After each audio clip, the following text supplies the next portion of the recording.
Simon Morris is regarded as one of the top creative entrepreneurs in the UK, and he's the driving force behind some of the most iconic moments in modern media.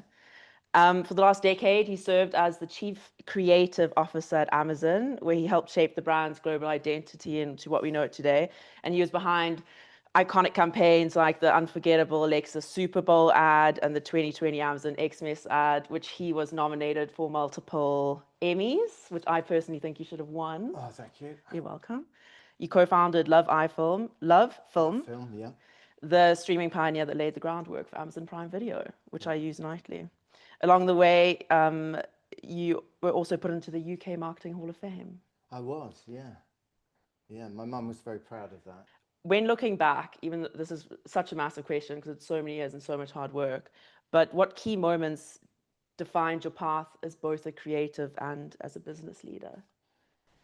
I think the key, my experience and my swim lane in life is I always tell people I'm part entrepreneur, driven, relentless, restless, not going to stop. And I'm part swivel-eyed loon, creative, compulsive lateral thinking. And then fortune intervened. A company, Virgin, walked in the door one day looking for an ad agency for this thing called Sega that they had. And no one had ever heard of it. No one had ever heard of video games. I always thought my agency was full of really old people. I mean, some of them were nearly 40. And I thought I was living in a company of dinosaurs. And they gave me that account to sort of run it and manage it. And I think because it was small, it was different. I ran that account, and within a fairly short period of time, I switched from the agency to becoming marketing director of Sega. And that was, right time, right place. Hopefully, I'd say with humility, the right person. I was the right person. And we just went on a 4-year stellar trip, and then the doors of fortune opened again along that way. In that, we were myself and my business partner at Sega is a guy called Philip Lay. We were really badly behaved at an awards dinner one night, really badly behaved, and the guy who was running Sky saw that we'd won an award, saw that we were a bit rock and roll, and he hired us as a team to go to Sky. And so by this time, I think I'd found my comfort zone in businesses that are challenger, disruptor, consumer orientated, trying to do different things differently. I had a good education in that at Virgin. And, again, here's what I've found. If you keep moving forward, and I think of a metaphor of you're walking down a corridor and you're knocking on doors and you're pushing, but you keep moving. Sooner or later, those doors are not necessarily the one you expected will open up. And so I was marketing director at Sky. And then Chris Evans, who I'd met back in the Sega days, said to me, why don't you come and help me run Ginger Television? So I ran a television company that was really changing broadcasting. We had, you guys are not old enough to remember, but we had an amazing show called Don't Forget Your Toothbrush, which was a kind of crazy quiz show. And then we did TFI Friday, which was for people of a certain age, it was a UK cult must-watch show, mixture of music, guests, sketches, and stuff like that. Then that opened the door for me to the digital world, which was just starting. And so I did two things at the same time, because I think I am a workaholic, if I'm honest. I did two jobs at the same time. I set up Football 365 with a couple of other people, the two Dans, which was the first big content.com business.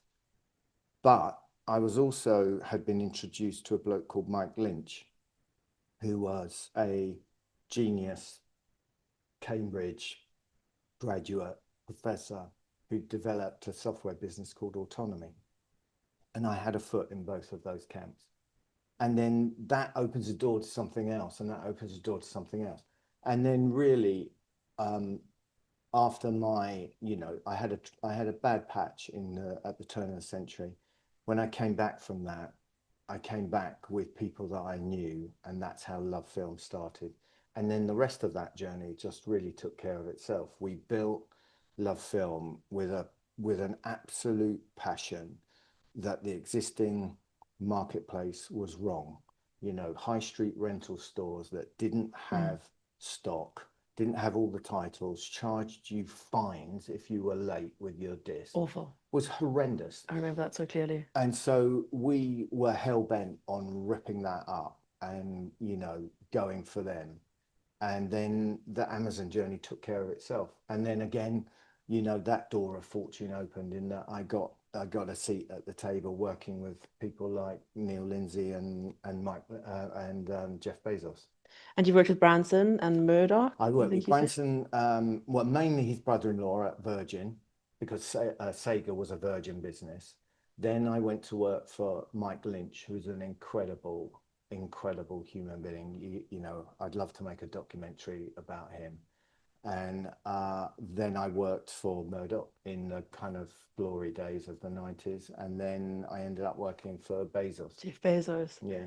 People always ask me who my favorite was. Oh, I wasn't actually, that's a really good question. It wasn't my next question. Who's your favorite? If I'm honest, Branson wasn't what I thought he was. In what sense? He was not as hands-on. It was much more of a team at Virgin, and I learned team culture, tight group of people. And really, I learned more from the guy who ran Virgin Games called Nick Alexander. Murdoch was, pretty ruthless in the 90s. And I learned, the third question you ask shows that you've understood the business problem, you've weighed it up in your head, you've figured out the variables, and you onto the key issue. So super smart, super progressive, think big. Mike was a genius. Mike Lynch truly was a genius, and it's sad that we've lost him to what he would have gone on to do, I think. And Jeff was an extraordinary human being, and I see my time with Jeff as being a finishing school where he kept pushing me to move more, move higher, think big. He gave me a training that was like a culmination of all the other things that I've learned. So who was your favorite? I think you scooted around that question. I think Jeff. But Mike, I like to think of Mike as being a friend as well. The mistake I made, look, we all make mistakes in life. There's a guy who famously turned down the Beatles because he thought the days of four-piece bands were over. He must be kicking himself. And he famously, said, I don't think they've got a future. I had to make a choice between working full-time at Ginger, having fun, making TV shows, changing the world, or doing this hard software business with Mike. And I chose the softer option. And so he and I always joked about that was my Beatles moment. I turned down the chance to go and build autonomy with him. So he was more of a friend, but Jeff was my favorite. Looking at, you mentioned earlier creativity and business thinking, and that really is the holy duo that so many creatives aren't able to make it because they're 95% creativity and they actually can't push ideas over the line and turn them into commercial outcomes.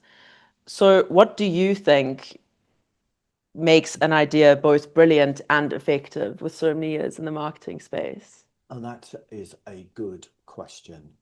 There were 2 points in there. There were, this stereotype of creative people not being good at business and business people not being good at creative. I always think I like the right brain, left brain mental model. I've got a foot in either camp. It's true, some artists are pure artists and not into business, but it's not necessarily true that, all business people are not very creative. Conflict at some form of, either at a very personal micro level or at a macro level, is a consistent theme and one that I've return to time and time again to start a good creative idea. And the resolution of that conflict with a legitimate role for the brand or the protagonist in advertising is what makes for a good ad, in my view. Humor, I have generally speaking, humor is my first port of call. It's hard. If it's hard. People like creative entertainment, effective creative, but the job of that is to solve a big problem. Is to solve, a business goal, whether that's to get 1 million subscribers, or whether it's to get people to come back or people to reevaluate you. That's what you're trying to do. No great work came out of a big committee of people, because you have a committee of people, you will end up compromising. I think there's an expression that I always get wrong about a donkey is a horse that's been designed by a committee. Poor old donkeys. I love donkeys, but you know what I mean. Yeah. You will end like up that. you will end up with a lesser result if you have too many people involved. There's a culture at Amazon where they talk about a pizza team, where the right number of people to manage a big project can be fed by a single large pizza. Any more than that, you've got too many cooks involved. What mental models do you use? Because you are known for helping audiences and companies learn mental models for success. So what's something that you think people need to hear? Mental models are really frameworks for people to think. And a lot of I mentioned earlier that, my time at Amazon was about scaling. Once you've found some success, how do you scale? How do you move quick? How do you scale? Amazon has a set of leadership principles that anyone can go and read online, and they're really good. In the businesses that I'm chair of, I invest in or I help, I encourage them to adopt and utilize and look and learn from the Amazon leadership principles. They're a mental model for the right things to do running a business, whether that's earn trust with your colleagues and your customers, or whether that's think big and move fast with a bias for action. That's a great template for any business and any organization.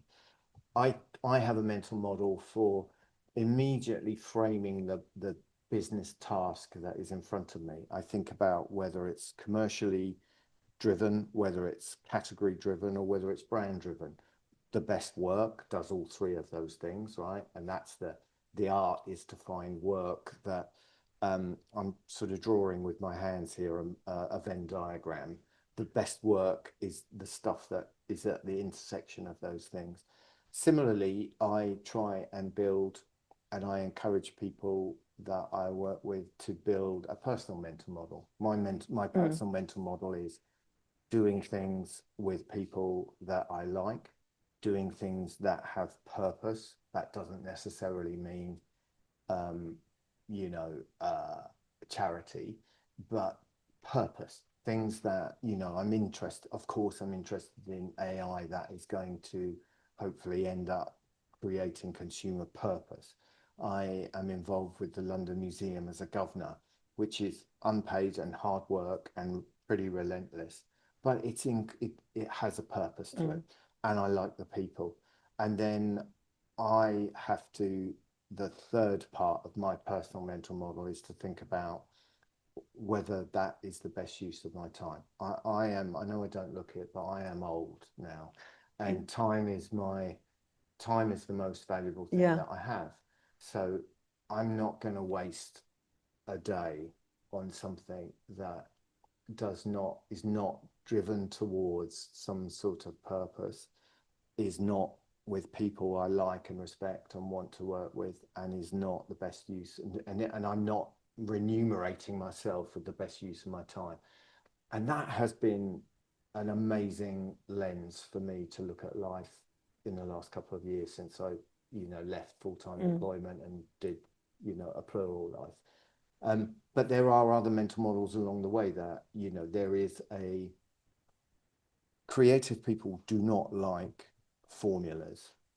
It's my experience at a global level that finding the right formula was something that was a mental model that we could apply for creative thinking. We did a thing called the Amazon singing boxes for a few years. I always find that customers get bored of creative work. Creatives usually get bored of it before customers get bored of it. So finding formats is a mental model, that repeatable formats that work, and measurement, repeatable formats that can be measured effectively is something that I do. So for me, mental models when I work with people or talk to people, I give them away. I don't try and keep them and guard them as secret. If somebody else can take my mental model and go and do something worthwhile and purposeful in the world and have success with it, I'm happy. I'm happy with that. And do you think that these mental models, with today's like fast changing landscape, things are changing so quickly, AI is turning a lot of industries on its head. Do you think that they'll be able to help people navigate that in that sort of reality too? I hope so. I am thinking about, there is, for AI, there is a school of thought that says it's going to finish the world. There's a school of thought that says it's going to lead to be a world where every paradigm has changed, and a world of fulfillment and purpose beyond any of our reach. People get hung up in but who's going to pay my wages and who's going to do this, that, and the other. I am, as I look at how AI might affect the businesses that I'm involved in, I try and have a mental model about whether this is a massive cost saving that is freeing up humans to do something that humans can do, that only humans can do, and humans can do better, versus whether this is really unclear. What is agentic AI at the front end of a large language model? What is that doing that will free the humans up to go and do what humans should be doing?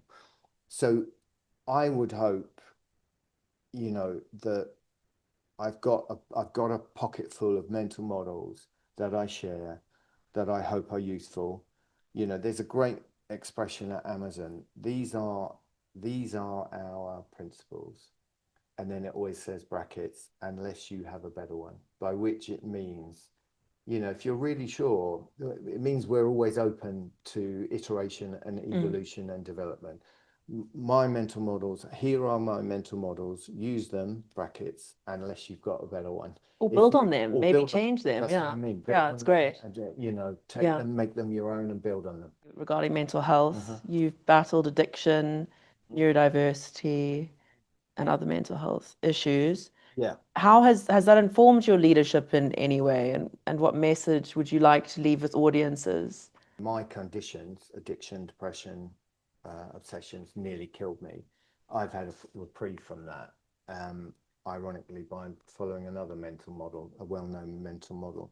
But if I can pass that on, then that's my job. I'm doing myself. If you've had a reprieve, if you've had something good, if you give it away, you keep it yourself. But the conversation around mental health and mental health within business and organizations is one that is increasingly one that I'm asked about and asked to talk about, and one that I'm happy to share my experience on. And for me, I am investor and chair of a business called Jack, JAAQ, stands for Just Ask a Question.org, whose goal is to change the lives of 1 billion people with a better mental health experience. I like to illustrate things that I'm talking about with work that I've been involved in. Sometimes people say, well, that's easy. What advice have you got for a startup? You ended up being chief creative officer for worldwide for Amazon.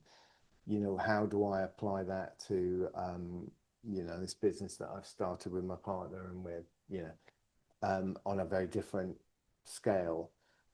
I have done startup to $1 trillion business, and what I try to give away is consistent tools within that you can apply if you are doing this. I've done, I know what it's like being a late at night kitchen table, writing your own checks to pay for things, scared but passionate entrepreneur. And I know what it's like running, being a senior leader in a global organization. And so what I try and do is make sure that what I give away and what I talk about is relevant to anyone on that spectrum. Yeah. Your story is very inspiring, and you've, as you said, you've touched so many different areas of the creative world. And I just think what you speak about and how you speak is very human and impactful, which is probably why you've been so successful. So Thanks. thank you Thanks. very much. It's a pleasure. And thank you to everybody in the live stream. Au revoir. Till next time. Goodbye.